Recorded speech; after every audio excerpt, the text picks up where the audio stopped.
Margaret Thatcher once said, "I love argument, I love debate. I don't expect anyone to just sit there and agree with me. That's not their job." Today, our group will be examining an interesting debate over evolution and providing some arguments over the controversial issue. Since 1859, when Charles Darwin published his controversial book, On the Origin of Species, it's been hotly contested whether humans were created and evolved via a natural process or whether there was a divine creator or supernatural phenomenon involved. Our group believes there is an easy answer to this 160-year problem, and that answer is a naturalistic explanation for human development that is explained by science and scientists like Charles Darwin. Our presentation will consist of three main points that will hopefully convince you that our belief in human creation and evolution is a naturally occurring, scientifically explainable phenomenon. First, there are a host of studies and evidence that explain humans evolved from something connected to other animals. Second, scientists' studies and evidence are accepted uniformly by the scientific community and the American populace as a whole. And finally, scientists are able to answer questions from contradicting points of view.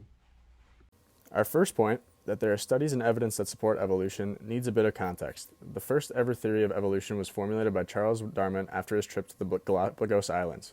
After discovering a variety of evolved finches with varying colors, sizes, beaks, and behaviors, Darwin determined that natural selection, which is the features more adept for survival, will be successfully passed down to the next generation, a process that can be explained by reasoning and science, is the explanation for human development over the years, and not by the random selection by a divine creator. As the years went on, there was more and more evidence that supported this theory. One of the first solid developments that backed his theory was fossil discovery. The evolution of horses is one of the most well-preserved in the fossil record. Paleontologists have discovered fossils that show smaller, less evolved horses existing on this planet up to 55 million years ago. Couple this evidence with transition fossils, like the Tiktaalik, of fish with hands and fingers, and it becomes clear that fossils explain the species naturally become more complex over time and organisms appear sequentially. Another great development of the case of Darwin's theory is biogeography, which is defined as the geographic distribution of species and reveals that there are a lot of similarities between organisms on the same continent that are explainable by evolution and natural selection, because species would need these similar features in order to survive on the area that they exist on. An example of this would be mammals in Australia, more times than not being placentals.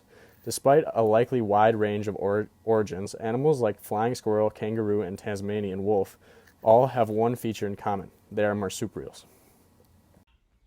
Our second point is their studies and evidence are universally agreed upon by scientists and even the non-scientific American community is Team Evolutionary Theory. The National Center for Science Education reported that 97% of all scientists agree that humans and other living things have evolved over time. And on top of that, the same percentage of scientists also agree that humans are significantly different since their origin on this planet. While this sentiment might seemingly only be held by scientists, who are typically sought out to alienate the religious and alleged majority creationist population, that is actually not the case. The University of Michigan reported that despite being the lowest level of acceptance of evolution amongst the 34 most developed and educated nations in the world, the majority of the United States believes in the evolutionary theory. This trend towards a more accepting evolutionary theory viewpoint is because of our first and third points.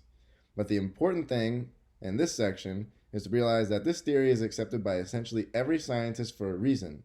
And there's a reason that the American population, a historically skeptical one at that, is hopping on the bandwagon as well. Our third and final point, they're able to answer the contradicting point of view, deals with the fact that modern-day scientists can refute creationalist arguments with naturally occurring explanations.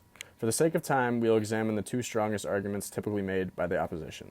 First, creationists are quick to argue that chimpanzees, humans' closest known relatives on Darwin's evolutionary tree, have 48 chromosomes or 24 pairs, while humans only have 46. The argument concludes that if chimpanzees and humans were actually on similar evolutionary branches, then they would have the same genetic makeup.